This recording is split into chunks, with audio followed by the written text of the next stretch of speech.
നമ്മൾ എപ്പോഴും പറയും പോലെ എല്ലാ ചുടുകുട്ടികൾക്കും നമ്മുടെ അടുത്ത എപ്പിസോഡിലേക്ക് സ്വാഗതം. കഴിഞ്ഞ ദിവസം നമ്മൾ പഠിച്ചത് സോളിഡ്സ് എന്നുള്ള ചാപ്റ്ററിൻ്റെ കുറച്ച് ഭാഗങ്ങൾ. ആ സോളിഡ്സിൽ പ്രധാനമായിട്ട് പഠിച്ചത് എന്താണ് സ്ക്വയർ പിരമിഡ്, പിന്നെ എന്താണ് കോൺ. സ്ക്വയർ പിരമിഡ് എന്ന് പറയുന്നത് എന്താണ് സമചതുര സ്തൂപിക, കോൺ എന്ന് പറയുന്നത് വൃത്തസ്തൂപിക. കുറച്ച് ഒരു 3-4 ഇക്വേഷൻസ് ഒക്കെ അതിൻ്റെ ഫോർമുല നമ്മൾ പഠിച്ചായിരുന്നു അല്ലേ. ഇന്ന് കുറച്ചുകൂടെ ഡീറ്റെയിൽ ആയിട്ട് നമുക്ക് പഠിക്കാം. നമുക്ക് ആദ്യം ചെയ്യേണ്ടത്, പ്രധാനമായിട്ട് നിങ്ങൾ ചെയ്യേണ്ടതെന്ന് പറഞ്ഞാൽ നിങ്ങളുടെ ഒരു ബുക്കിൽ ഇത് ക്ലിയറായിട്ട് ഈ പറയും പോലെ വരച്ച് വയ്ക്കുക. ഞാനിവിടെ 2 ഭാഗങ്ങളിലായിട്ട് സ്ക്വയർ പിരമിഡ് എന്ന് എഴുതും, കോൺ എന്ന് എഴുതും. ശ്രദ്ധിക്കണം, ഇവിടെ എന്താണ് സ്ക്വയർ പിരമിഡ്, ഇപ്പുറത്ത് എന്താണ് കോൺ. സ്ക്വയർ പിരമിഡ്, ഇപ്പുറത്ത് എന്താണ് കോൺ. മനസ്സിലായല്ലോ? 2ആയിട്ട് ഇതിനിങ്ങനെ ഡിവൈഡ് ചെയ്യുക, 2 പാർട്ടാക്കി. ഒന്നെന്താണ് സ്ക്വയർ പിരമിഡ്, അപ്പുറത്തൊന്നാണ് കോൺ. ഇതിൽ എന്താണ് സ്ക്വയർ പിരമിഡ് നമുക്ക് നോക്കാം.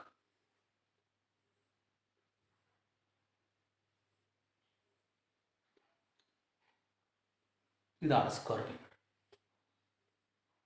ഇപ്പുറത്ത് വരയ്ക്കുന്നതാണ് ഇത് കോൺ. മനസ്സിലായല്ലോ? ഈ കോണിന് എന്താണ് ഇത് സ്ക്വയർ പിരമിഡ് എന്താണ് ബേസ് എഡ്ജ് എന്താണ് എ. അതിന് വരെ നമ്മളിവിടെ എന്ത് പറയും, റേഡിയസ് ആർ. ഇതിനൂടെ ഒരു ഹൈറ്റ് ഉണ്ട് എച്ച്, അതുപോലെ ഇതിനും ഒരു ഹൈറ്റ് ഉണ്ട് എച്ച്. ഇനി ഇങ്ങനെ വരുന്ന ഈ ലൈനാണ് അതിൻ്റെ സ്ലാൻഡ് ഹൈറ്റ് എന്ന് പറയുന്നത്. അതുപോലെ ഇതിനാണ് പറയുന്നത് സ്ലാൻഡ് ഹൈറ്റ് എൽ. മനസ്സിലായല്ലോ? അപ്പോൾ എച്ച് എൽ എ. ഈ കാണിച്ചിരിക്കുന്ന ഇതിനാണ് ലാറ്ററൽ എഡ്ജ് എന്ന് പറയുന്നത്. ഞാൻ കഴിഞ്ഞ ക്ലാസ്സിൽ നിങ്ങൾക്ക് കഴിഞ്ഞ എപ്പിസോഡിൽ പറഞ്ഞിട്ടുണ്ട് എന്താണ് ലാറ്ററൽ എഡ്ജ്. ഇനി അടുത്ത് ഇതിന് നമുക്ക് എന്താ പറയുക, ഡയഗണൽ ഡി. മനസ്സിലായല്ലോ? അപ്പോൾ ഇവിടെ എന്തെല്ലാം കാര്യങ്ങൾ മാത്രമേ ഉള്ളൂ, സ്ലാൻഡ് ഹൈറ്റും റേഡിയസും. ഇവിടെ എന്തൊക്കെയുള്ളത്, lateral edge, base edge, diagonal, height and slant height. ഇത്തിരി കാര്യങ്ങൾ ഇതിനകത്ത് ഓർക്കുക. ഇതിൽ പ്രധാനമായിട്ട് ഞാൻ തന്ന ഫോർമുല എന്ന് പറയുന്നത് അത്യാവശ്യം ഫോർമുല എന്തൊക്കെയായിരുന്നു. സ്ലാൻഡ് ഹൈറ്റ് കണ്ടുപിടിക്കേണ്ട ഫോർമുല സ്ക്വയർ ഓഫ് എന്താണ് h² + a/2 the whole square. ഇവിടെ സ്ലാൻഡ് ഹൈറ്റ് കണ്ടുപിടിക്കേണ്ട formula L = square of slant height എന്ന് പറയുന്നത് ചരിവുയരം കേട്ടോ. L = square of h² + r². കണ്ടല്ലോ? ഇങ്ങനെ വ്യത്യാസം മനസ്സിലാക്കി പിടിക്കുക. സ്ട്രൈറ്റ് ആയിട്ട് അങ്ങ് വരച്ചിട്ടേക്കുക കേട്ടോ. അപ്പോൾ ഇവിടെ എൽ കണ്ടുപിടിക്കാൻ four h² + a/2 the whole square. ഇവിടെ എന്താണ് പറയേണ്ടത്, L = h² + r². ഇനി എൽ കണ്ടുപിടിക്കാൻ ഇവിടെ ഒരു ഫോർമുല ഉണ്ട്. അത് എന്താണ്,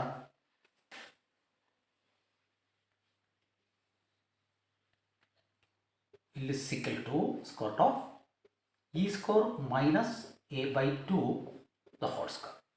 അതായത് കണ്ടുപിടിക്കാനായിട്ട് ലാറ്ററൽ എഡ്ജും ബേസ് എഡ്ജുമാണ് തരുന്നതെങ്കിൽ സ്ലാൻഡ് ഹൈറ്റ് കണ്ടുപിടിക്കാനുള്ള ഫോർമുല ഇതാണ് L = square of e² - a/2 the whole square. ഇതിനിങ്ങനെ ക്രോസ് ചെയ്തെന്ന് വരച്ചിരിക്കുക. അപ്പോൾ അവൻ്റെ കഥ കഴിഞ്ഞു. ഇനി അടുത്ത്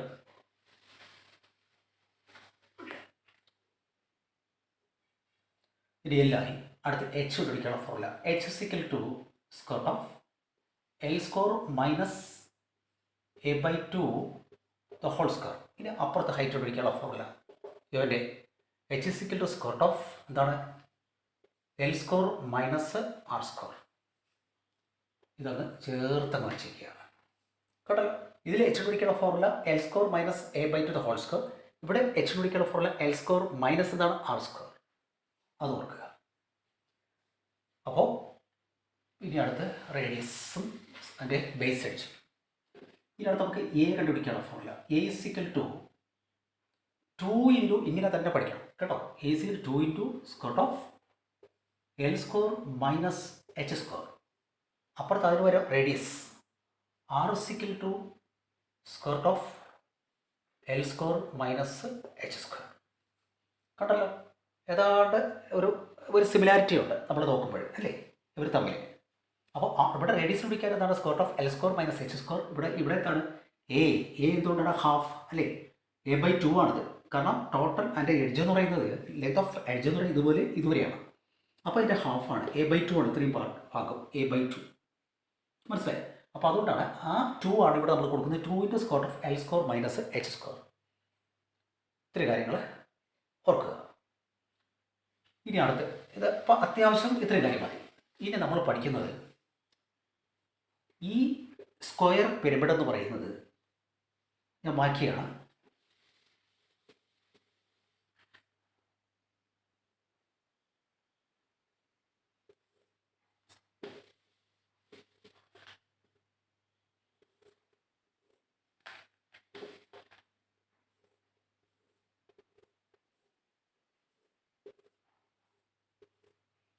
ഈ സ്ക്വയർ പിരമിഡ് എന്ന് പറയുന്നത് ഇവിടെ ശ്രദ്ധിക്കുക, കണ്ടോ?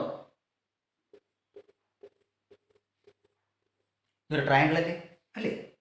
അങ്ങനെ എത്ര ട്രയാങ്കിൾ ഉണ്ട്? 1 2 3 4. ഓരോ ഫേസിനെയും നമ്മൾ പറയേണ്ടത് ലാറ്ററൽ. എന്താണ് പറയേണ്ടത്? Lateral faces. അങ്ങനെ എത്ര ലാറ്ററൽ ഫേസസ് ഉണ്ട്? 1 2 3 4. അപ്പോൾ ഒരു സ്ക്വയർ പിരമിഡ് ഉണ്ടാക്കാനായിട്ട് നമുക്ക് എന്തൊക്കെ വേണം? അതിൻ്റെ ഇവിടെ ഒരു സ്ക്വയർ വേണം അല്ലേ? അതിൻ്റെ ബേസായിട്ട് ഉപയോഗിക്കാൻ വേണ്ടി നമുക്ക് ഇവിടെ ഒരു സ്ക്വയർ വേണം. പിന്നെ 1 2 3 4 ഐസോസിലസ് ട്രയാങ്കിളൂടെ ചേരുമ്പോഴാണ് എന്തുണ്ടാക്കുന്നത്? ഒരു കോൺ ഉണ്ടാക്കുന്നത്. ഇതറിയാലോ, ഈ ഒരു സാധനം ഒരു സർക്കിൾ വേണം, പിന്നെ ഇങ്ങനെ ഒരു അല്ലേ തൊപ്പി വരുന്നൊരു സാധനം അല്ലേ, കർവ്ഡ് ഫേസ് ഉള്ള ഒരു സംഭവം, കർവ്ഡ് സർഫസ് അല്ലേ? ഇതിൻ്റെ സർഫസ് എന്ന് പറഞ്ഞാൽ കർവ്ഡാണ്. അപ്പോൾ ഇതാണ് എൻ്റെ രീതി. അപ്പോൾ ഇവിടെ എന്താണ്? ഒരു സ്ക്വയർ വേണം, പിന്നെ അതുപോലെ 4 ഒരേപോലത്തെ എന്ത് വേണം? ട്രയാങ്കിൾസ് വേണം അല്ലേ? 4 ഈക്വൽ ട്രയാങ്കിൾസ് വേണം. അങ്ങനെ വരുമ്പോഴേ ഞാൻ ഒന്നും കൂടെ വരയ്ക്കുകയാണ് ഇവിടെ, ശ്രദ്ധിക്കുക. 4 ട്രയാങ്കിളാണ്. ഇത് എന്താണ്? ഐസോസെലസ് ട്രയാങ്കിളാണ് അല്ലേ? എല്ലാ സൈഡും ഈക്വലാണ്. ഇത് ലാറ്ററൽ എഡ്ജസ് കണ്ടല്ലോ, ഇതിനേക്കാണ് നമ്മൾ ഇ എന്ന് പറയുന്നത്. അതവിടെ നോട്ടെ. പക്ഷേ ഇതിനെ നമുക്ക് കണ്ടുപിടിക്കേണ്ടത് ടോട്ടൽ സർഫസ് ഏരിയ എന്ന് പറയുമ്പോൾ എന്താണ്? ടോട്ടൽ സർഫസ് ഏരിയ എന്ന് പറയുമ്പോഴേ ഇതേ പ്ലസ് അതേ പ്ലസ് ഇപ്പുറത്തെ അല്ലേ? ഈ ട്രയാങ്കിളിൻ്റെ ഏരിയ പ്ലസ് ഈ ട്രയാങ്കിളിൻ്റെ ഏരിയ പ്ലസ് അപ്പുറത്തെ ട്രയാങ്കിളിൻ്റെ ഏരിയ പ്ലസ് ഇപ്പുറത്തെ ട്രയാങ്കിളിൻ്റെ ഏരിയ പ്ലസ് അടിയിൽ എന്താണ്? Base area. പിടികിട്ടിയല്ലോ? അപ്പോൾ ഈ 4 വശങ്ങളുടെ ഏരിയ അതാണ് അതിൻ്റെ സർഫസ്, ലാറ്ററൽ ഫേസസ്. എന്താണ്? എല്ലാം ട്രയാങ്കിൾസാണ്. അടിയിൽ വരുന്ന എന്താണ്? ഒരു സ്ക്വയർ അല്ലേ? അപ്പോൾ ഇവരെല്ലാത്തിൻ്റെയും കൂടെ 1 2 3 4 5 ഈ 5 പേരുടെയും കൂടെ ഏറിയാണ് ഏത്? എൻ്റെ ടോട്ടൽ സർഫസ് ഏരിയ എന്ന് പറയുന്നത്.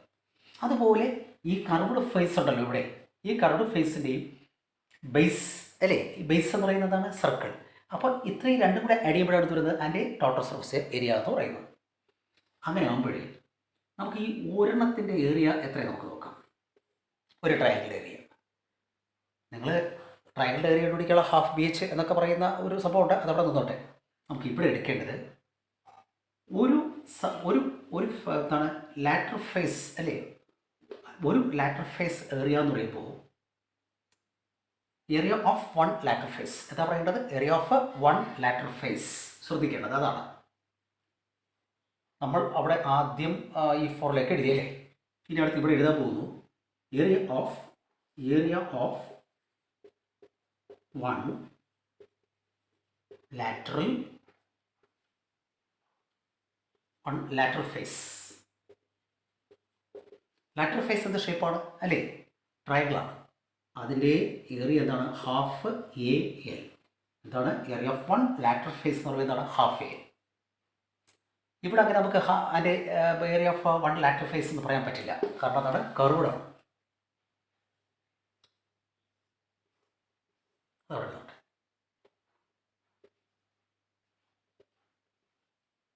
ഓക്കെ. അപ്പോൾ ഏരിയ ഓഫ് 1 ലാറ്ററൽ ഫേസ് എന്ന് പറയുമ്പോൾ എന്താണ്? Half AL. അങ്ങനെയാണെങ്കിൽ 1 2 3 4 പേരുടെ കൂടെ എന്തായിരിക്കും? അതിന് നമ്മൾ എന്താ പറയുന്നത്? Lateral surface area. അപ്പോൾ ഒരെണ്ണത്തിൻ്റെ എന്താണ്? Half AL. അങ്ങനെ എത്ര ഉണ്ട്? 1 2 3 4. 4 മതി 4 കൊണ്ട് മൾട്ടിപ്ലൈ ചെയ്താൽ പോരെ? 4 × 1/2 AL ഹാഫ് AL. 4ഉം 2ഉം വെട്ടി എത്ര? 2 ടൈംസ് ആണല്ലോ. 4ഉം 2ഉം വെട്ടി എന്താണ്? 2 ടൈംസ്. അപ്പോൾ 2 × 1 × A × AL എന്താണ്? AL അല്ലേ? A × L 2AL. ഇതാണ് എൻ്റെ ആൻസർ. മനസ്സിലായോ? ഒരു ഫേസിൻ്റെ ഏരിയ നിങ്ങൾക്ക് അങ്ങനെ ക്വസ്റ്റ്യൻ പറയാം. അല്ലേ? അപ്പോൾ ഏരിയ ഓഫ് 1 ലാറ്ററൽ ഫേസ് എന്ന് പറയുമ്പോൾ ഹാഫ് എ എൽ. അങ്ങനെ എത്ര ഏരിയ ഓഫ് 4 ലാറ്ററൽ ഫേസസ് എന്ന് പറയില്ല, അതിനേക്കാളും എന്താ പറയേണ്ടത്, അതിൻ്റെ ലാറ്ററൽ സർഫസ് ഏരിയ എന്ന് പറയുമ്പോൾ എന്താണ് 2AL എന്ന് പഠിച്ചു വയ്ക്കുക. എന്താ പഠിച്ചു വയ്ക്കേണ്ടത്? 2AL. മനസ്സിലല്ലോ? അപ്പോൾ ഒരെണ്ണത്തിൻ്റെ ആണെങ്കിൽ ഹാഫ് എ എൽ, 4 കൂടെ ചേരുമ്പോൾ എന്തായിട്ട് വരും? അത് എന്തുകൊണ്ടാണ് 4 × 1/2, 4 × 2 വെട്ടിപ്പോയി 2, അതുകൊണ്ടാണ് 2AL വരുന്നത്. ഇനി അപ്പുറത്തോട്ട് നോക്കാം. ഇവിടെ ഉള്ളത് എന്താണ്? കർവ്ഡ് സർഫസ് ഏരിയ ആണ്. എന്താണ്? Curved surface area. ലാറ്ററൽ എന്ന് പറയില്ല, curved surface area is equal to πRL. എന്താ പഠിച്ചിരിക്കേണ്ടത്? πRL. ഇവിടെ എന്താണ്? കർവ്ഡ് സർഫസ് ഏരിയ, വളഞ്ഞിരിക്കുന്ന. മലയാളം മീഡിയം കുട്ടികൾക്ക് എന്താണ് പറയേണ്ടത്? വക്രതല വിസ്തീർണം. എന്താ പറയേണ്ടത്? വക്രതല പരപ്പളവ്.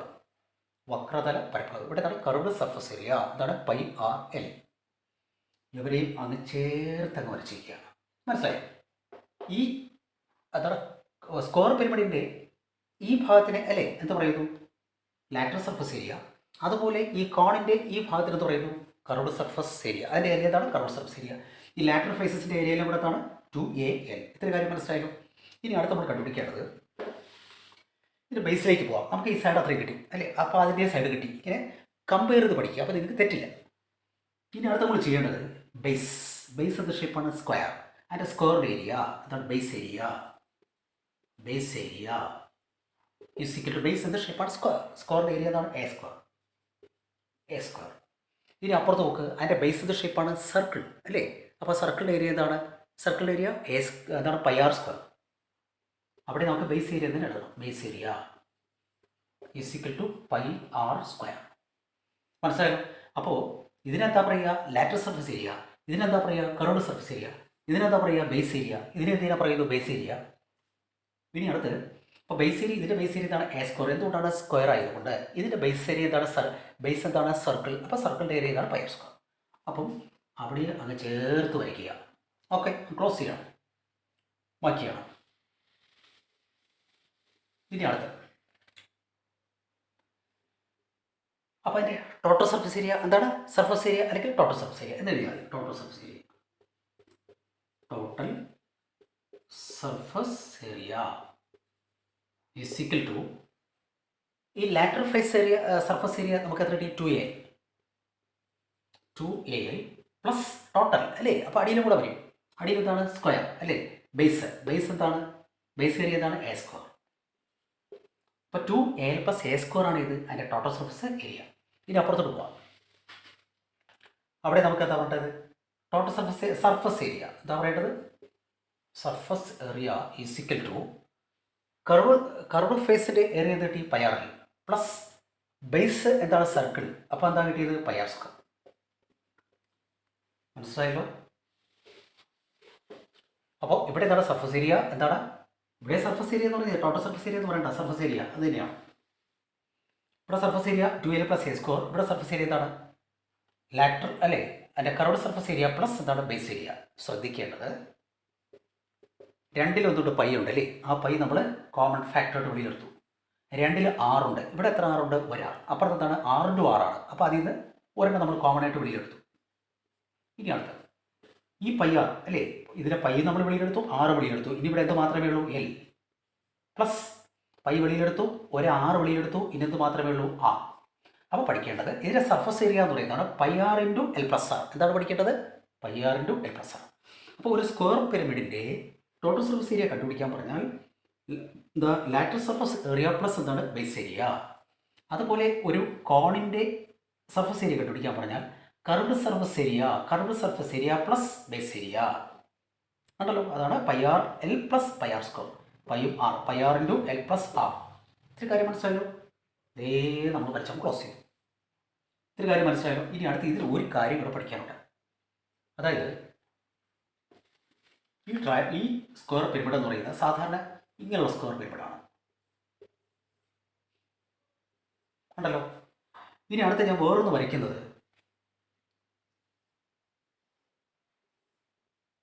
എല്ലാം എന്താണ്? അതിൻ്റെ ലാറ്ററൽ ഫേസ് എന്ന് പറയുന്നത് എല്ലാം ഈക്വൽ ട്രയാങ്കിൾസ് ആണ് അല്ലേ? ഇതെല്ലാം എന്താണ്? ഈക്വൽ ട്രയാങ്കിൾസ് ആണ്. എല്ലാം എന്താണ്? അതിൻ്റെ സൈഡ്സും ഈക്വൽ ആയിട്ടുള്ളത് അല്ലേ? ഇത് 5 ആണെങ്കിൽ ഇത് 5, ഇത് 5, ഇതും 5 ആയിരിക്കും. അങ്ങനെയുള്ള ഒരു സ്ക്വയർ പിരമിഡിൻ്റെ ഏരിയ കണ്ടുപിടിക്കാൻ പറഞ്ഞാൽ മനസ്സിലായി. അപ്പോൾ നിങ്ങൾ എന്ത് ചെയ്യണമെന്ന് അറിയാമോ? ഇവിടെ നിങ്ങൾ ഒരു ഫോർമുലയോടെ എഴുതിയിട്ടോണം. ഓർ എന്നിട്ടിട്ട് എന്താണ് √3 വെരി ഇമ്പോർട്ടൻറ്റ് √3 a² + a² എന്നൂടെ ഇട്ടിരിക്കുക. മനസ്സിലല്ലോ? അപ്പോൾ സർഫസ് ഏരിയ കണ്ടുപിടിക്കാനായിട്ട് 2a + a². അതായത് ഈ 2a + a² എന്ന് പറയുന്ന ഇതിൻ്റെതാണ്. ഈ √3 a² + a² എന്ന് പറയുന്ന ഇതിൻ്റെതാണ്. എന്തുകൊണ്ടാണ്? അതിൻ്റെ റീജിയൻസ് എല്ലാം എന്താണ്? അതിൻ്റെ ലാറ്ററൽ ഫേസസ് ഒക്കെ എന്താണ്? ഈക്വിലേറ്ററൽ ട്രയാങ്കിൾസ് ആണ്. എല്ലാ സൈഡും ഈക്വൽ ആയിട്ടുള്ള ട്രയാങ്കിൾസ്, 4 ട്രയാങ്കിൾസ് കൊണ്ടാണ് എന്ത് ചെയ്യുന്നത്? ഈ പറയുന്ന ഒരു സ്ക്വയർ പിരമിഡ് ഉണ്ടാക്കുന്നത്. അതുകൊണ്ട് ഏത് ഫോർമുല നമ്മൾ സെലക്ട് ചെയ്യുക? √3 a² + a². ഇത് നിങ്ങൾ നന്നായിട്ട് ഓർത്ത് വയ്ക്കുക. എക്സാമിന് നിങ്ങൾക്ക് ചോദിക്കാൻ ഏറെ സാധ്യതയുള്ള ഒരു ക്വസ്റ്റ്യൻ ഉപയോഗിക്കേണ്ട ഫോർമുലയാണ് ഇത്. ഓക്കെ, അപ്പോൾ ഇത്രയും കാര്യം മനസ്സിലായല്ലോ. ഇനിയാണ് അപ്പോൾ ഇങ്ങനെ കമ്പയർ ചെയ്ത് പഠിക്കുക കേട്ടോ. ലൈൻ ഇങ്ങനെ തന്നെ പോട്ടെ. ഇനി അടുത്ത് പഠിക്കേണ്ടത് ഇവൻ്റെ വോളിയം കണ്ടുപിടിക്കേണ്ടത്. വോളിയം എന്ന് പറയുമ്പോഴേ ഇവിടെ നോക്കിക്കോളൂ.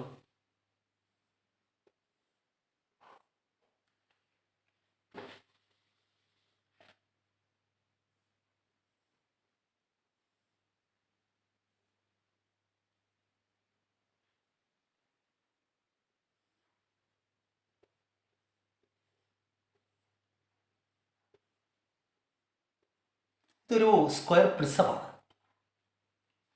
ശ്രദ്ധിക്കണം, ഒരു സ്ക്വയർ പ്രിസമാണ്. കൺഫ്യൂഷൻ പറയാൻ ശ്രദ്ധിക്കുക. ഇതിൻ്റെ ബേസ് 5 സെൻറ്റിമീറ്റർ. ഇവിടെ ഇതാണ് 5 സെൻറ്റിമീറ്റർ. ഇതിൻ്റെ ഹൈറ്റ് എത്ര ആയിക്കോട്ടെ, ഒരു 12 സെൻറ്റിമീറ്റർ. അപ്പോൾ ഞാൻ ഇവൻ്റെ ഹൈറ്റും എത്ര കൊടുത്തു? 12 സെൻറ്റിമീറ്റർ. ഇതിൻ്റെ ഹൈറ്റ് എത്രയാണ്? 12 സെൻറ്റിമീറ്റർ. ഇതിൻ്റെ ഹൈറ്റും 12 സെൻറ്റിമീറ്റർ. അപ്പോൾ ഇങ്ങനെയുള്ള ഒരു ഒരു ഒരു എന്താ പറയുക, ഉടൻ പ്രിസമാണ്. അല്ല, അതെ, തടി കൊണ്ടുണ്ടാക്കിയ ഒരു പ്രിസമാണ് നോക്കിയ. ഇതിൽ ഞാനൊരു ഒരു സ്ക്വയർ പിരമിഡ് കാർവ് ഔട്ട് ചെയ്യുകയാണ്. അതായത് ഇങ്ങനെ ഇതിനകത്തൊരു ഒരു സ്ക്വയർ എന്താ പറയുക, ചെത്തിയെടുക്കുകയാണ് മാക്സിമം വോളിയം കിട്ടുന്ന രീതിയിൽ. അപ്പോൾ ഇവിടെ കണ്ടുപിടിക്കേണ്ടതെന്ന് പറഞ്ഞാൽ ഇതിൻ്റെ വോളിയമാണ് കണ്ടുപിടിക്കേണ്ടത്. ഇങ്ങനെ ഒരു പ്രിസത്തിൽ നിന്നും, ഒരു സ്ക്വയർ പ്രിസത്തിൽ നിന്നും കാർവ് ഔട്ട് ചെയ്തെടുക്കുന്ന ഒരു സ്ക്വയർ പിരമിഡിൻ്റെ വോളിയമാണ് കണ്ടുപിടിക്കേണ്ടത്. മനസ്സിലായി? അപ്പോൾ നിങ്ങളൊരു കാര്യം മനസ്സിലാക്കേണ്ടത്, ഇപ്പോൾ ഞാൻ ഒരു പോയിന്റ് പറഞ്ഞിട്ട് ഞാൻ മാറുകയാണ്. ഇങ്ങനെ ഒരു സ്ക്വയർ പിരമിഡിൻ്റെ ഷേപ്പിലുള്ള ഒരു പാത്രമാണെന്ന് വയ്ക്കുക. ഒരു പാത്രം, ഇത് ഇങ്ങനെയുള്ള ഒരു പാത്രമാണെന്ന് വയ്ക്കുക. 2 പാത്രമാണെന്ന് വയ്ക്കുക. ഇതിൻ്റെ ബേസ് എല്ലാം കറക്റ്റാണ്, ഹൈറ്റ് ഒരുപോലെയാണ്. പക്ഷേ ഇത് ഇങ്ങനൊരു പാത്രമാണ്. ഈ പാത്രത്തിന് ഇങ്ങനെ ഒരു പിടിയേക്കോട്ടെ തിരിച്ചു വെച്ചിട്ട് ഈ സെയിം ബേസുള്ള ഹൈറ്റുള്ള ഈ പാത്രത്തിൽ ഇതിൽ നമ്മൾ വെള്ളം എടുക്കുകയാണ്. ഇതിനകത്ത് വെള്ളം എടുത്തിട്ട് ഇങ്ങനെയുള്ള ഒരു പാത്രത്തിനകത്ത് എത്ര പ്രാവശ്യം ഈ വെള്ളം ഒഴിച്ചാൽ, ഈ പാത്രത്തിൽ നിന്നും എത്ര പ്രാവശ്യം ഒഴിച്ചാൽ ഇത് ഫില്ലാവുമെന്നാണ് കണ്ടുപിടിക്കേണ്ടത്. മനസ്സിലായി? അപ്പോൾ ഇതിൻ്റെ 3 ടൈംസ് ആണെന്ന് മനസ്സിലാക്കുക. എപ്പോഴെന്താ മനസ്സിലാക്കേണ്ടത്? 3 ടൈംസ്. അതുപോലെ തന്നെയാണ് അവിടെയും നമ്മൾ മനസ്സിലാക്കേണ്ടത്. അതായത് ഇതൊരു സിലിണ്ടർ. ആ സിലിണ്ടറിനകത്ത് ഉള്ള ഒരു കേട്ടോ, നമ്മുടെ ഈ പെട്രോൾ പമ്പിലൊക്കെ ഇങ്ങനെ ഓയിൽ ഒഴിക്കുന്ന ഒരു സംഭവം നമ്മൾ കണ്ടിട്ടുണ്ട്. അല്ലെങ്കിൽ ഒരു പാത്രമാണ് തിരിച്ചു വെച്ചിട്ട്, അല്ലെങ്കിൽ ഇതിൻ്റെ പിടിയൊക്കെ കാണാം. അപ്പോൾ ഇതിൻ്റെ റേഡിയസ് എന്ന് പറയുന്നത് ഒരു 5 സെൻറ്റിമീറ്റർ ആണ് വയ്ക്കുക. ഹൈറ്റ് എന്ന് പറയുന്നത് 12 സെൻറ്റിമീറ്റർ ആണ്. Okay, 12 centimetre. അപ്പോൾ ഇങ്ങനെയുള്ള ഈ പാത്രത്തിനകത്ത്, ഇത്തരത്തിലുള്ള ഒരു പാത്രത്തിൽ നിന്നും സെയിം റേഡിയസും അല്ലെങ്കിൽ ഡയമീറ്ററും പിന്നെ എന്താണ് ഹൈറ്റുമുള്ള ആ പാത്രത്തിൽ എത്ര പ്രാവശ്യം ഒഴിച്ചാൽ ഇത് ഫില്ലാവുമെന്നാണ് കണ്ടുപിടിക്കേണ്ടത്. എന്താണ്? 3 പ്രാവശ്യം. അതിൻ്റെ 3 ടൈംസ് ആണെന്ന് ഓർത്ത് വയ്ക്കുക. കേട്ടല്ലോ? അപ്പോൾ ഈ കേട്ടോ, ഇതിൻ്റെ വോളിയത്തിൻ്റെ എത്ര 1/3 ആയിരിക്കും ഇതിൻ്റെ വോളിയം എന്ന് മനസ്സിലാക്കുക. വോളിയം അല്ലേ? അപ്പോൾ എന്താണ്? ഇതിൻ്റെ 1/3 ആയിരിക്കും ഇതിൻ്റെ വോളിയം, അല്ലെങ്കിൽ ഇതിൻ്റെ 3 ടൈംസ് ആയിരിക്കും ഏതിൻ്റെ വോളിയം? ഇതിൻ്റെ വോളിയം. അതുപോലെ ഈ സ്ക്വയർ പ്രിസത്തിൻ്റെ ഈ ഷേപ്പിലുള്ള ഈ പാത്രത്തിൻ്റെ 3 വോളിയമാണ്, വ്യാപ്തമാണ് ഏതിൻ്റെത്? ഇതിൻ്റെത്. തിരിച്ചു പറയുകയാണെങ്കിലോ ഇതിൻ്റെ 3 ടൈംസ് ആയിരിക്കും, അതിൻ്റെ 3 മടങ്ങായിരിക്കും ഇതിൻ്റെത് എന്ന് ഓർത്ത് വയ്ക്കുക. ഇതും പരീക്ഷയ്ക്ക് എവിടെയെങ്കിലും നിങ്ങൾക്ക് ചോദിക്കാൻ സാധ്യതയുള്ളതാണ്. പറഞ്ഞു പോയെന്നേ ഉള്ളൂ, ശ്രദ്ധിക്കുക.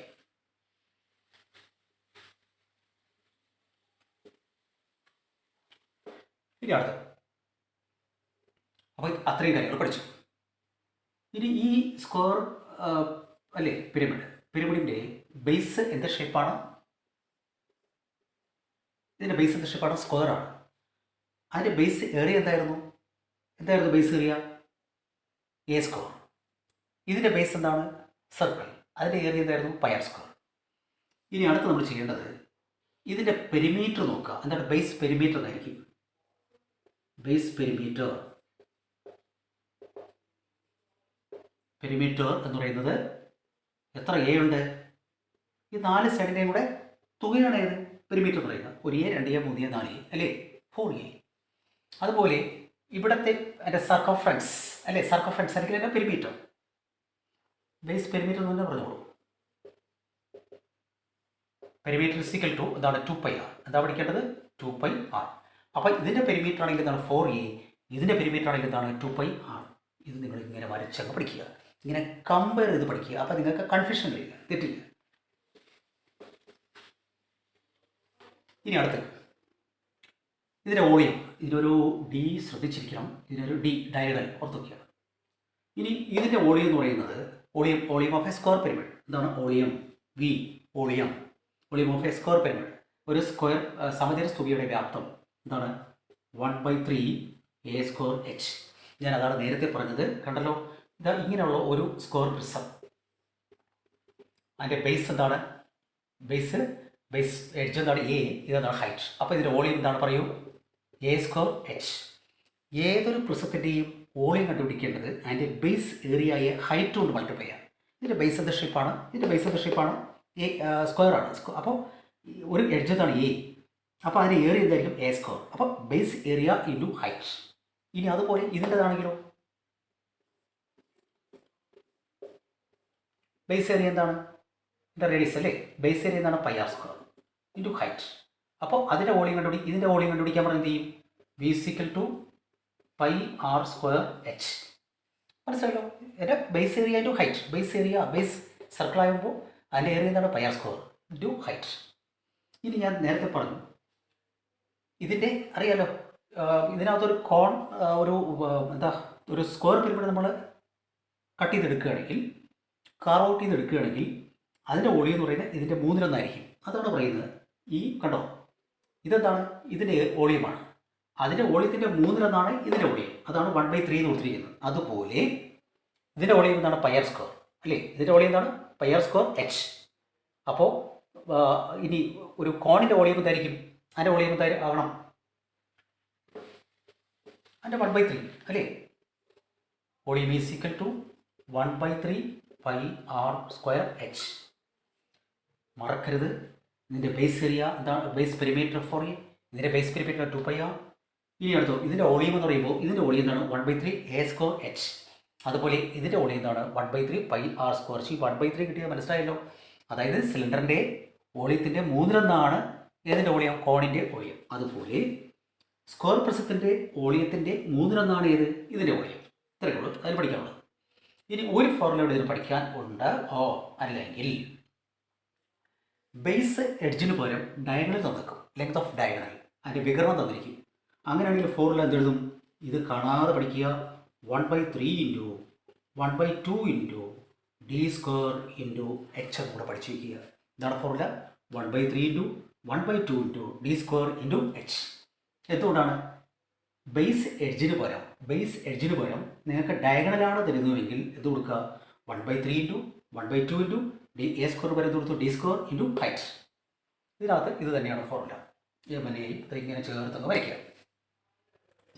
അത്യാവശ്യം നിങ്ങൾക്ക് ഉള്ള ഫോർമുലയൊക്കെ പറഞ്ഞു തന്നു. ഇതിനകത്ത് ഒന്നുമില്ല കേട്ടോ. ബാക്കിയാണ്.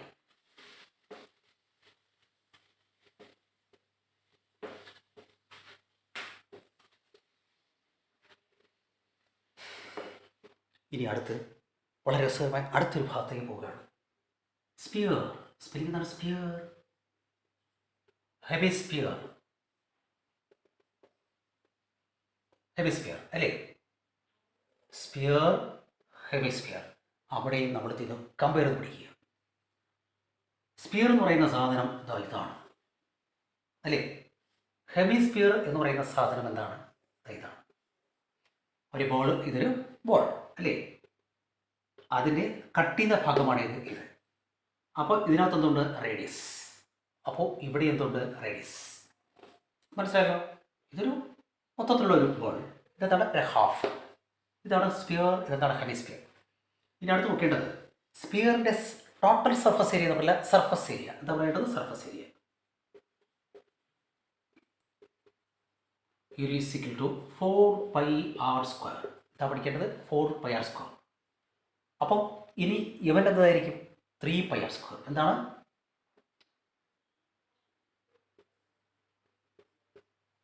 സർഫസ് ഏരിയ എന്താ?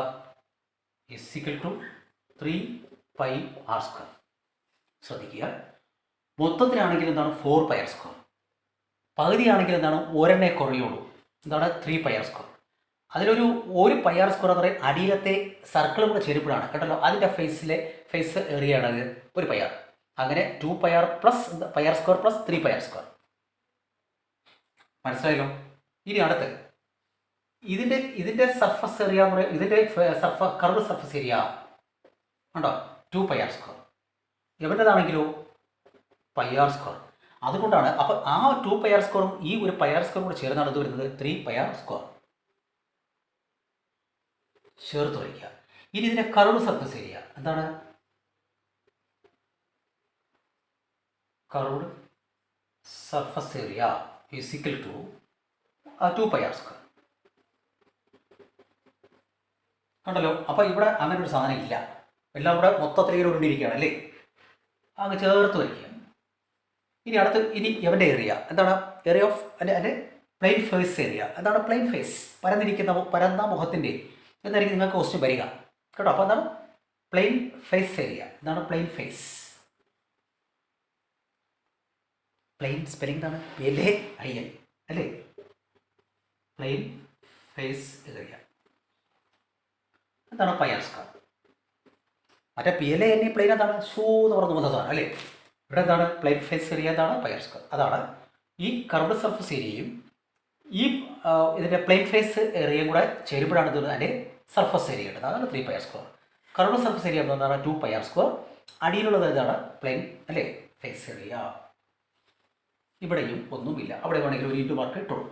ഇത് നിങ്ങൾ ചെയ്യേണ്ടത് ഒരു കോമ്പസൊക്കെ എടുത്ത് മനോഹരമായിട്ട് സ്കെയിൽ കൊണ്ട് ഇപ്പോഴേ നിങ്ങൾ എപ്പോൾ കാണുന്നുവോ അപ്പോൾ തന്നെ എന്ത് ചെയ്യുക, അത് മിസ്സാവാതെ നിങ്ങളിത് ഭംഗിയായിട്ട് വരച്ച് മനോഹരമായിട്ട് സ്കെയിലും കോമ്പസും പെൻസിലോ ഒക്കെ കൊണ്ടുവേണം ഇത് വരയ്ക്കാൻ കേട്ടോ. നീറ്റായിട്ട് കമ്പയർ ചെയ്ത് വയ്ക്കുക. സ്പിയർ, ഹെമിസ്ഫിയർ അത് വരയ്ക്കുക, അതുപോലെ അപ്പുറത്ത് വരയ്ക്കുക. നീറ്റായിരിക്കണം. എങ്കിൽ മാത്രമേ നിങ്ങൾക്ക് പഠിച്ചാൽ നിങ്ങളുടെ തലയിൽ കയറുള്ളൂ. നിങ്ങൾ ആർക്കെങ്കിലും വേണ്ടി എന്തെങ്കിലും ചെയ്തു വെച്ചാൽ നിങ്ങൾക്കത് നിങ്ങളുടെ മനസ്സിൽ ഉണ്ടാവില്ല. അവിടെ കൃത്യമായിട്ട് എന്ത് ചെയ്യുക, നിങ്ങളത് വരച്ച് കോമ്പസും അതുപോലെ തന്നെ സ്കെയിലും ഒക്കെ ഉപയോഗിച്ച് വരയ്ക്കുക. ഓക്കെ, ഇത്തിരി കാര്യങ്ങൾ മനസ്സിലായല്ലോ. ഇത് നന്നായിട്ട് പഠിക്കുക.